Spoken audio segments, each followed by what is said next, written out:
ವೀಕ್ಷಕರೇ, ನಾನು ಸ್ವಲ್ಪ ಹೊತ್ತು ಹಿಂದಿನ ಕಾಲಕ್ಕೆ ಹೋಗಿ ಬರ್ತೀನಿ. ಅರೆ ಸನಾ, ಏನ್ ಮಾತಾಡ್ತಾ ಇದೀಯಾ?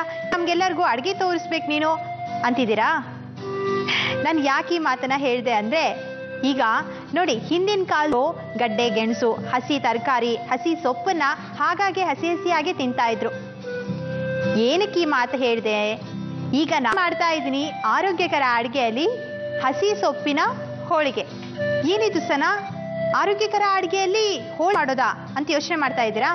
ಖಂಡಿತವಾಗ್ಲೂ ಮಾಡ್ಬೋದು. ಈಗ ನಾನು ಮಾಡ್ತಾ ಇರೋದು ಸೊಪ್ಪಿನ ಹೋಳಿಗೆ, ಆರೋಗ್ಯಕರವಾದಂಥ ಅಡುಗೆ ಕೂಡ ಹೌದು.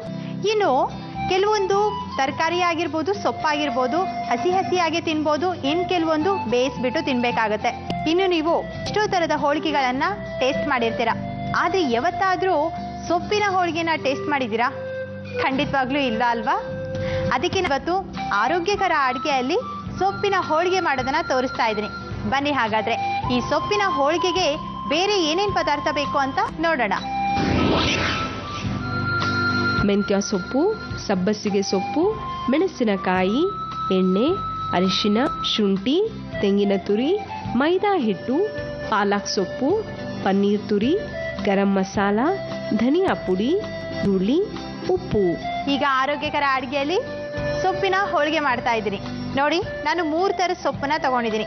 ಒಂದು ಮೆಂತ್ಯ, ಇನ್ನೊಂದು ಪಾಲಕ್, ಹಾಗೆ ಸಬ್ಬಸಿಗೆ ಸೊಪ್ಪು.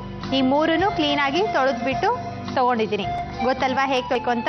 ಅರಿಶಿನ ಪುಡಿ ಮತ್ತೆ ಉಪ್ಪು ನೀರಲ್ಲಿ ಹಾಕಿ ತೊಳೆದ್ಬಿಡೋದು. ಇದನ್ನಿಷ್ಟನ್ನು ನಾನು ಮಿಕ್ಸಿ ಜಾರ್ಗೆ ಹಾಕಿ ನುಣ್ಣಗೆ ರುಬ್ಕೋಬೇಕು. ಹಾಗೆ ವೀಕ್ಷಕರೇ, ಈ 3 ಸೊಪ್ಪುಗಳಲ್ಲಿ ಹೆಚ್ಚಾಗಿ ಕಬ್ಬಿಣದ ಅಂಶ ಇರುತ್ತೆ. ಅದಕ್ಕೋಸ್ಕರ ಆರೋಗ್ಯಕರ ಅಡುಗೆಯಲ್ಲಿ ಮಾಡ್ತಾ ಇರೋದು. ಹಾಗೆ ವೀಕ್ಷಕರೇ, ತುಂಬ ಜನ ಅನ್ಕೊಳ್ತಾರೆ, ಸನಾ ಆರೋಗ್ಯಕರ ಅಡುಗೆ ಬಂತು ಅಂದರೆ ಕಷಾಯ ಮಾಡ್ತಾಳೆ, ಇಲ್ಲಾಂದರೆ ಸೂಪ್ ಮಾಡ್ತಾಳೆ, ಇಲ್ಲ ಜ್ಯೂಸು, ಮಿಲ್ಕ್ ಶೇಕು ಈ ಥರದ್ದು ಮಾಡೋದನ್ನ ತೋರಿಸ್ತಾಳೆ ಅಂತ. ಆದರೆ ಇವತ್ತು ನಾನು ತೋರಿಸ್ತಾ ಇದ್ದೀನಿ ಎಲ್ಲರಿಗೂ ಇಷ್ಟವಾಗುವಂಥ ರುಚಿ ರುಚಿಯಾದಂಥ ಸೊಪ್ಪಿನ ಹೋಳಿಗೆ. ಏನಕ್ಕಂದರೆ ಇದರಲ್ಲಿ ನಾನು ಮಸಾಲೆ ಪದಾರ್ಥ ಕೂಡ ಬಳಸ್ತಾ ಇದ್ದೀನಿ. ಆದರೆ ಜಾಸ್ತಿ ಅಲ್ಲ, ಸ್ವಲ್ಪ.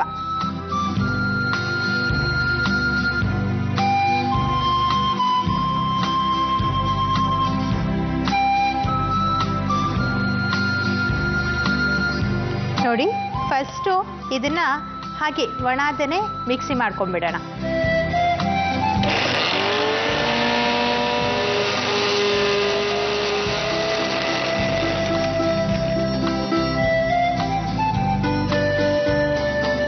ನೋಡಿ, ಈ ಥರ ನುಣ್ಣಗೆ ರುಬ್ಕೋಬೇಕು. ಹಾಗೆ ಇದಕ್ಕೇನೆ ಹಸಿಮೆಣಸಿನಕಾಯಿ 2 ಸ್ಪೂನ್ನಷ್ಟು,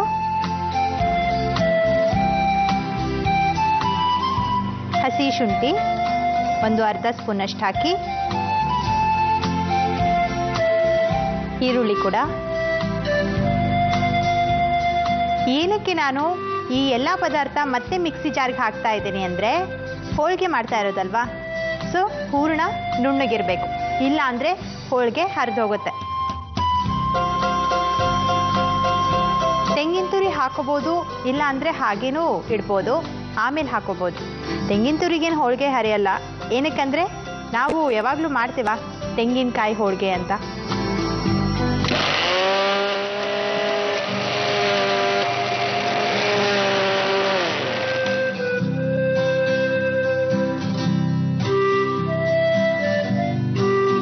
ನೋಡಿ, ಎಲ್ಲ ಪದಾರ್ಥನೂ ನೀಟಾಗಿ ನುಣ್ಣಗೆ ರುಬ್ಬಿದ್ದಾಯ್ತು. ಈಗ ಪ್ಯಾನು ಬಿಸಿಗಿಡೋಣ.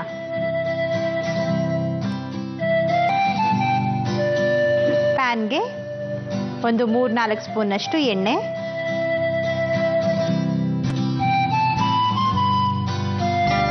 ಎಣ್ಣೆ ಸ್ವಲ್ಪ ಜಾಸ್ತಿ ಹಾಕಿದ್ರೂ ಪರವಾಗಿಲ್ಲ.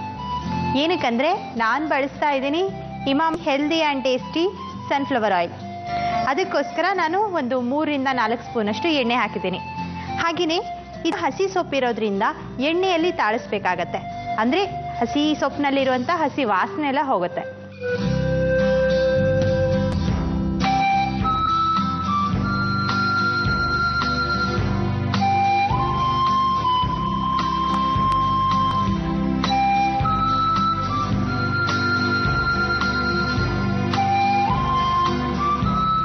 ನೋಡಿ ಈ ಥರ ಫ್ರೈ ಮಾಡಿದ ಹಾಗೆ ಏನು ಪೇಸ್ಟ್ ಇರ್ತಲ್ಲ ಸ್ವಲ್ಪ ಗಟ್ಟಿ ಆಗುತ್ತೆ, ಹಾಗೆ ನೀರಿನ ಅಂಶ ಹೋಗುತ್ತಲ್ವ. ಇದಕ್ಕೆ ಈಗ ಅರಿಶಿನ ಪುಡಿ,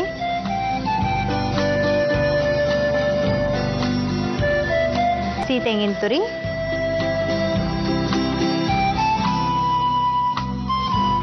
ಧನಿಯಾ ಪೌಡರ್ ಅರ್ಧ ಸ್ಪೂನಷ್ಟು,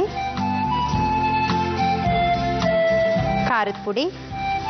ನೀವು ಹಸಿಮೆಣಸಿನ್ಕಾಯಿ ಹಾಕಿರೋದ್ರಿಂದ ಖಾರದ ಪುಡಿನ ನಿಮ್ಮ ರುಚಿಗೆ ತಕ್ಕಷ್ಟು ಹಾಕೋಬಹುದು.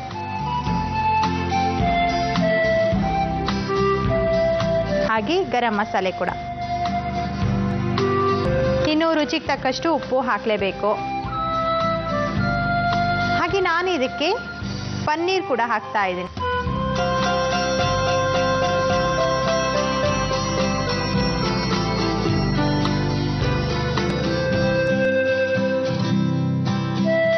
ನೋಡಿ ಈಗ ಹೂರಣ ರೆಡಿ ಆಯ್ತು. ಕಣ್ಕ ಹೇಗೆ ಮಾಡ್ಬೇಕಾ ನಿಮ್ಗೆ ಗೊತ್ತಿದೆ ಅಲ್ವಾ? ಸರಿ, ಹಾಗಾದ್ರೆ ಈಗ ಹೋಳಿಗೆ ತಯಾರು ಮಾಡೋಣ. ಹೂರಣ ಆರಿದೆ ಈಗ.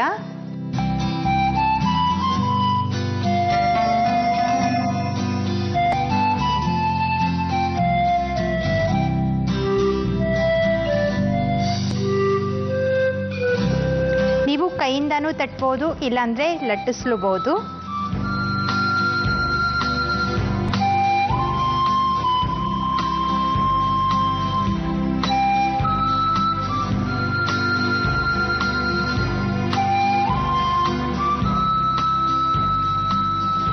ಸ್ವಲ್ಪ ಎಣ್ಣೆ ಹಾಕಿ ಬೇಯಿಸ್ಬಿಟ್ರೆ ರೆಡಿ ಆಗುತ್ತೆ ಸೊಪ್ಪಿನ ಹೋಳಿಗೆ.